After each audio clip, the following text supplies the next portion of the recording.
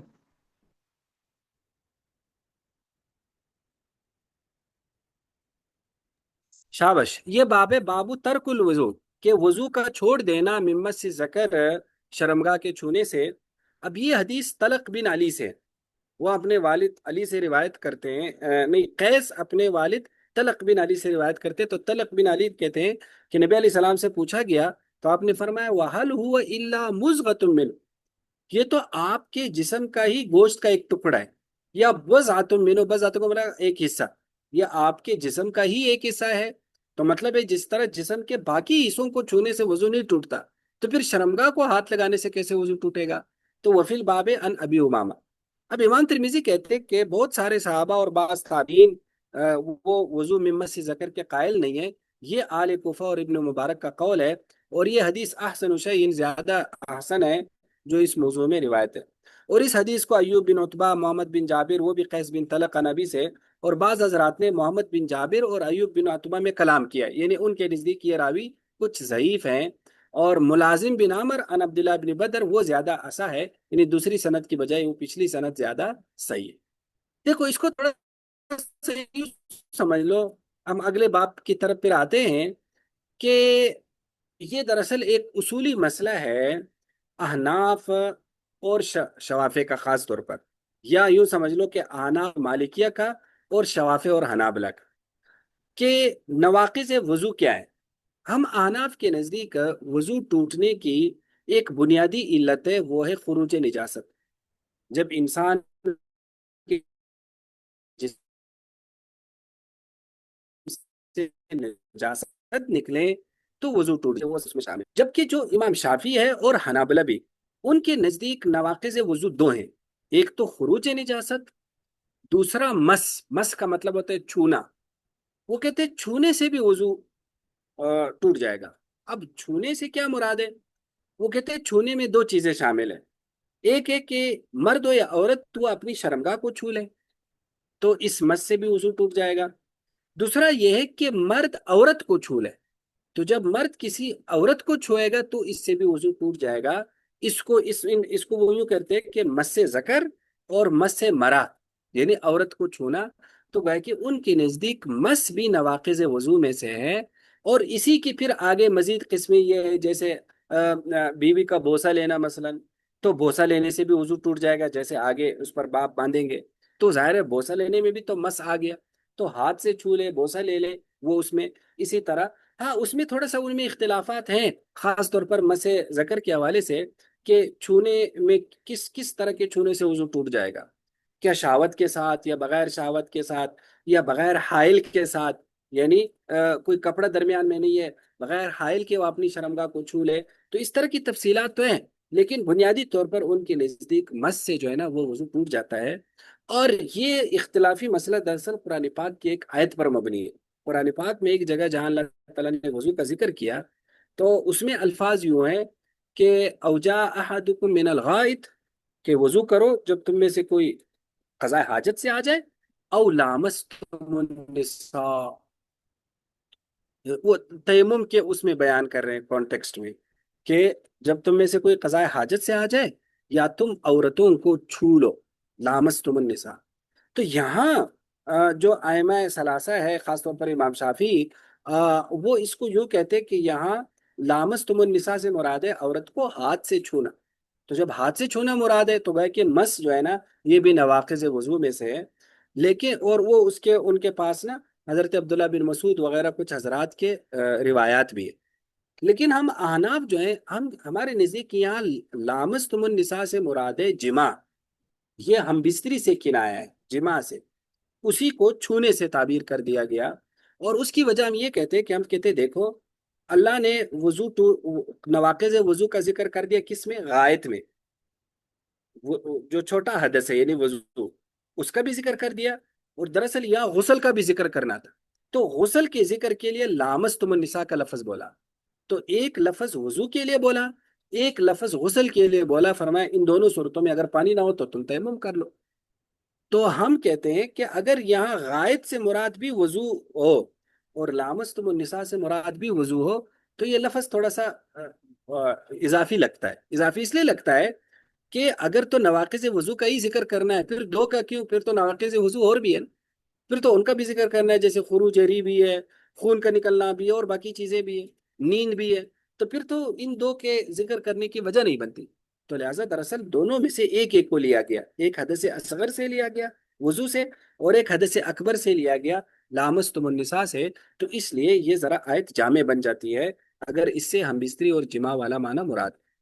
دوسرا ہم اس کو بھی دیکھتے ہیں کہ دیکھو لامستم النساء، لامستم، آپ میں سے جن لوگوں نے عربی گرامر پڑھی ہے وہ زیادہ بہتر سمجھتے ہوں گے، یہ باب ملامسہ سے، باب مفاعلہ سے، اور عربی زبان میں نا بعض جو مصادر ہیں جن سے افعال بنتے ہیں ان کی کچھ خاصیات ہیں، کچھ ان کے اندر مفاہیم چھپے ہوتے ہیں۔ تو جو باب ملامسہ ہوتا ہے، باب مفاعلہ، اس میں وہ کام بیان کیا جاتا ہے جس میں دو بندے کر رہے ہو ایک کام، جیسے مقاتلہ، قاتلہ کا مطلب ہوتا ہے لڑائی، لڑنے میں دو بندے شریک ہوتے ہیں، وہ بھی لڑ رہا ہوتا ہے یہ بھی لڑ رہا ہوتا ہے، مقاتلہ۔ تو اسی طرح معارضہ، وہ بھی اعتراض کر رہا ہے یہ بھی اعتراض کر رہا ہے۔ اسی طرح ملامسہ کا مطلب ہوتا ہے کہ چھونا دونوں طرف سے، اور ظاہر ہے دونوں طرف سے چھونا جماع میں ہوتا ہے۔ تو اگر صرف مرد کا عورت کو چھونا مراد ہو تو اس کے لیے پھر مس جو ثلاثی مجرد ہے پھر اس کا لفظ آنا چاہیے، ملامسہ کا لفظ نہیں آنا چاہیے۔ تو گویا کہ اس میں یوں ہے کہ اس صورت میں بھی تم پھر تیمم کرو جب مرد اور عورت ایک دوسرے کو چھو لے، تو ظاہر ہے وہ جماع میں ہوتا ہے، تو وہ اس فعل سے بھی ہم یہ بات نکالتے ہیں کہ اس سے مراد جماع ہے۔ تو گویا کہ اصل تو یہ اختلافی مسئلہ مبنی ہے قرآن کی آیت پر اور اس کی تفسیر پر، لیکن اسی سے پھر ظاہر ہے احادیث، چونکہ یہاں حدیث کو بیان کیا جا رہا ہے تو اس لیے وہ حدیث میں بھی پھر یہ آ جاتا ہے۔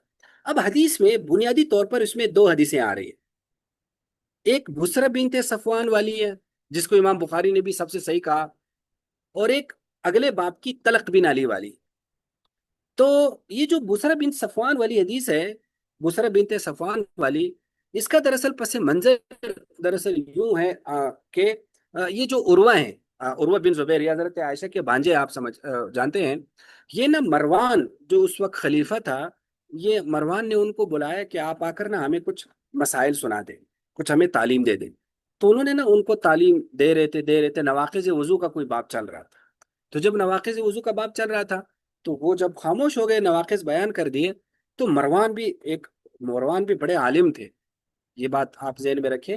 امام مالک وغیرہ نے مروان سے باقاعدہ حدیثیں لی ہیں۔ تو مروان بھی چونکہ وہ دینی علوم کے ماہر تھے، تو مروان نے پوچھا کہ آپ نے ایک ناقص چھوڑ دیا۔ انہوں نے کہا کیا ناقص؟ انہوں نے کہا مس ذکر کو آپ نے چھوڑ دیا۔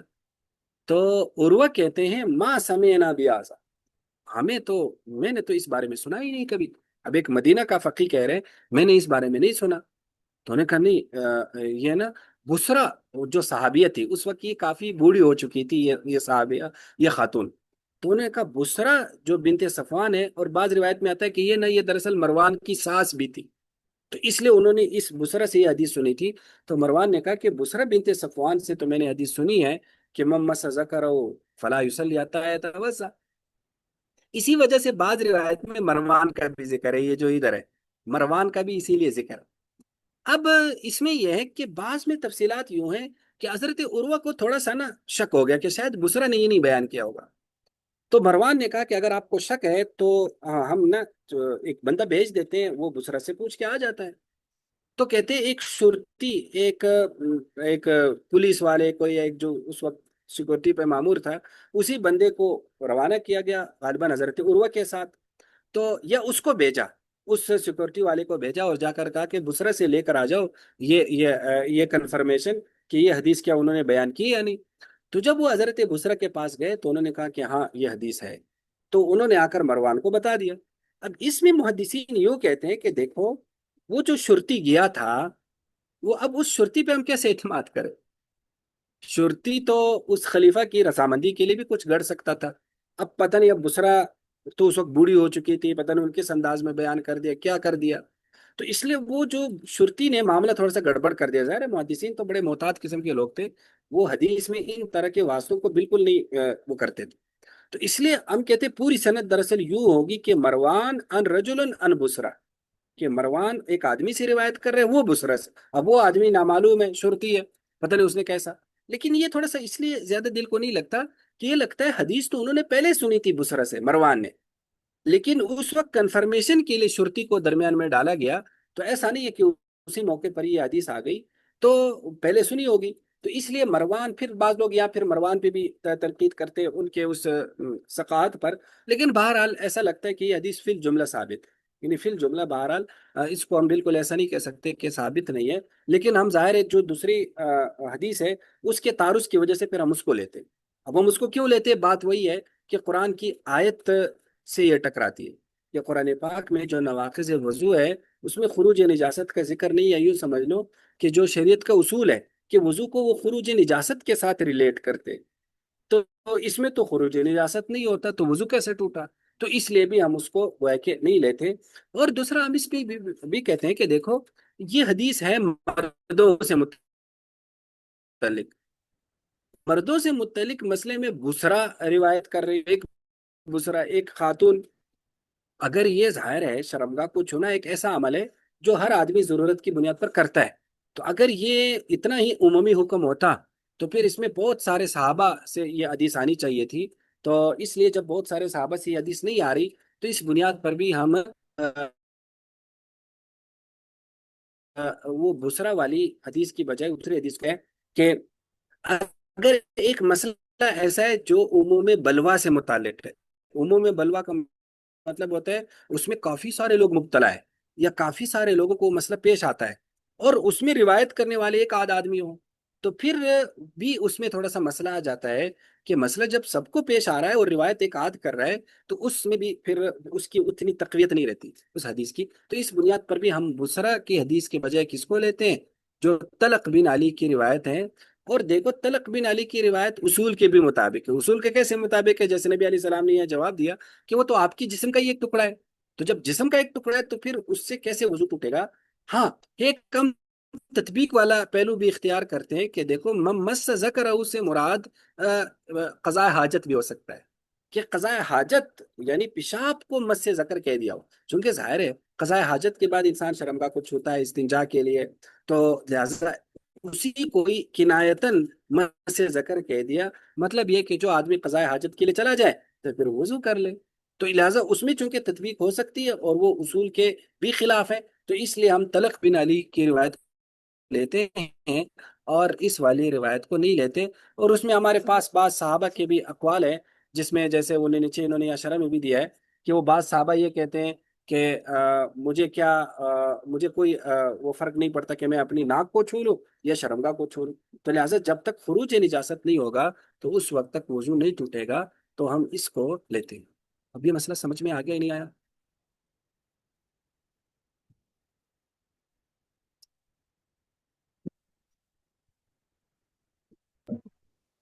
جی سر۔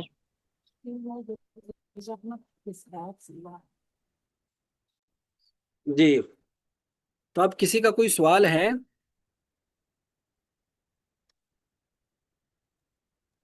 السلام علیکم استاد جی۔ وعلیکم السلام جی۔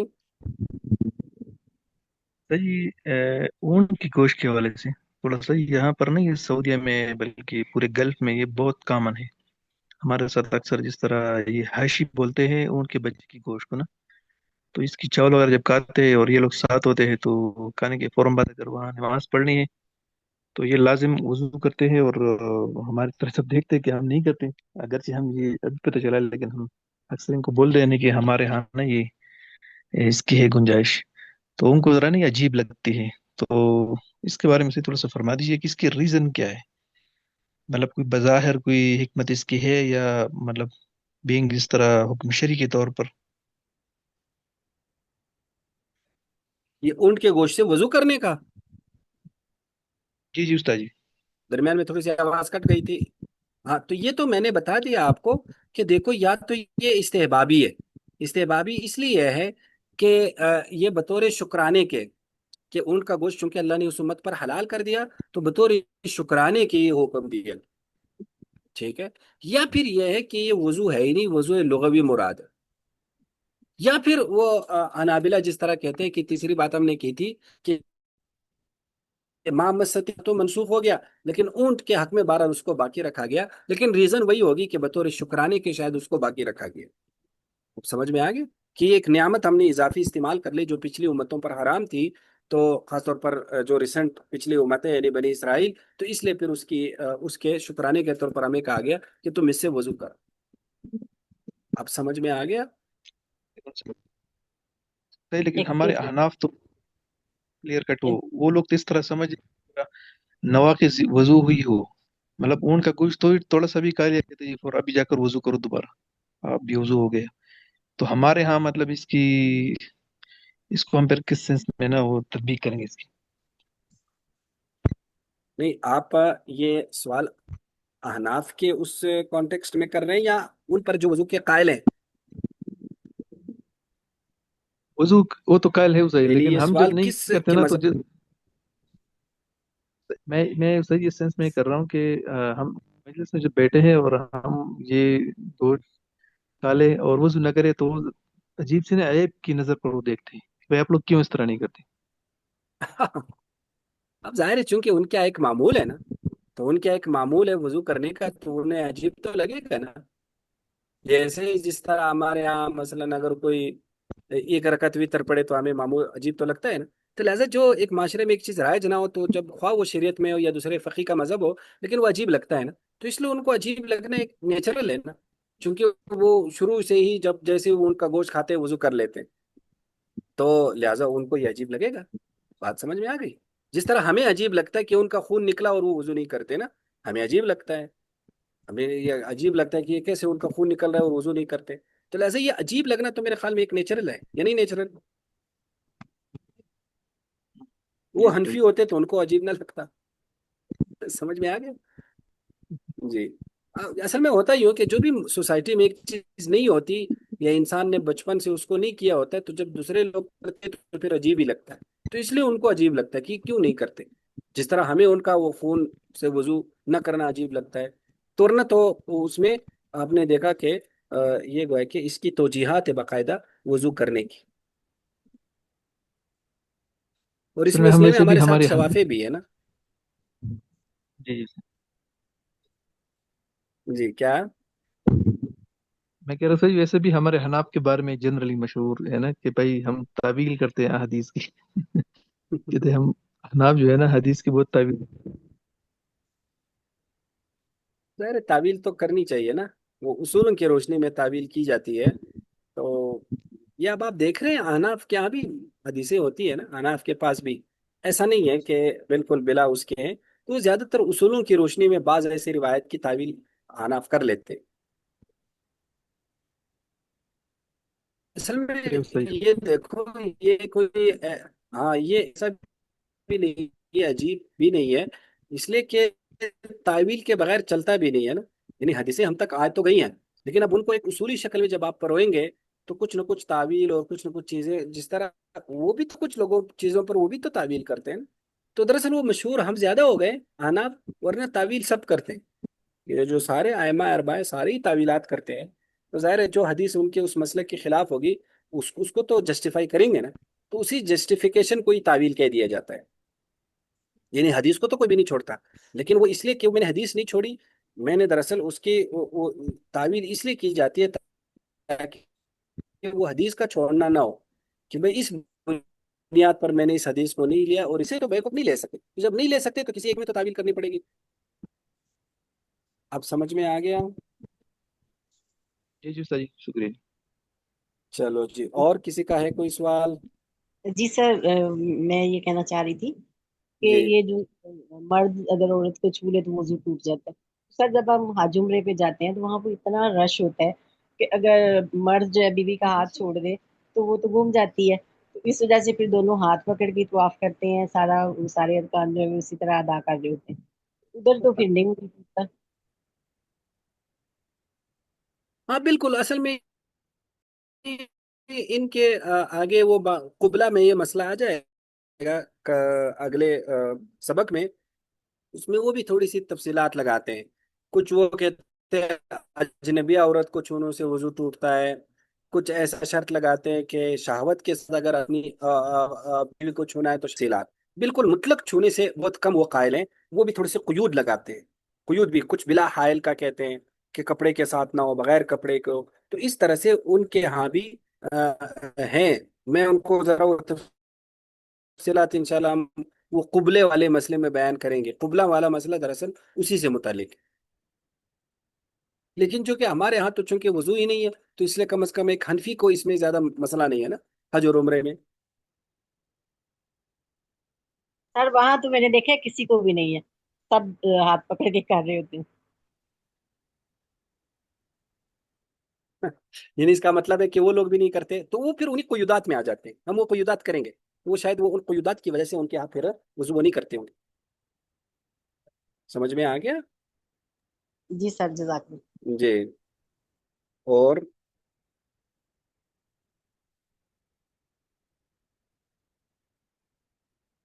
ٹھیک ہے پھر،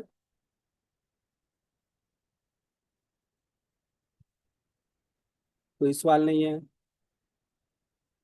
اگر ہے تو کر سکتے ہیں۔ ٹھیک ہے استاد جی جزاک اللہ خیر۔ چلو جی ٹھیک ہے، السلام علیکم ورحمۃ اللہ۔ تکرار ضرور کر لیں، یا کم از کم ایک مرتبہ ضرور دہرائیں۔ انشاءاللہ۔